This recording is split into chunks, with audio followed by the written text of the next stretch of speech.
আজকে বিমলের pressure mixture মুড়ি খেতে যে এরকম ভাবে ফেসে যাবো সেটা আমি বুঝতে পারিনি। চলো তাহলে দেরি না করে ভিডিওটা তাড়াতাড়ি শুরু করে যাক।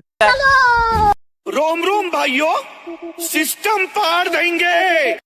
বেটা প্রতিদিনের মতো সকালবেলায় ব্যাট বল নিয়ে ক্রিকেট খেলতে লেগে গেছে ছাদের উপরে। তারপর কোলগেট আনতে দোকান যাচ্ছি তো পোষা কুকুরটা আমাদের আগে আগেই যাচ্ছে। কোলগেট টানে পরে যেই টিপ করে মুখ দিয়ে যাচ্ছে দেখছি পুকুরে অনেক ভিড়, যাই পরে দেখছি বেটা মাই ধরছে। তারপরে সোজা মুড়ি খেয়ে চলে এলাম দোকানে এসে দেখছে সোনু কাকা করছেন ডাবের বাচ্চা পাঠিয়ে দিয়েছে। দোকান লাগাই বসেছিলাম না, পাটপুর থেকে একটা কাকা এসে পরে বলছে আমার গাছে বাতাবি এরকম গাদা ধরেছে তো বিকে দিতে হবে বিশ্বকর্মা পূজায়। সন্ধ্যা হতে হালকা খিদে খেতে পাচ্ছিল তাই বিমলের প্রেসার মেচ্চার মুড়ি খেতে চলে গেলাম। ইয়াকে হালকা করে ঝাল দিতে বললাম তো এমন ঝাল দিয়েছে মাথার তেলা পর্যন্ত গরম হয়ে গেল। তাই দেরি না করে ঝট করে মাপে দিলে খেতে আরম্ভ করে দিলাম। দিকে আজকের মতো ভিডিওটা এখানে শেষ করে দিলাম। এরকম ফুটা ভিডিও দেখার জন্য ফলো করো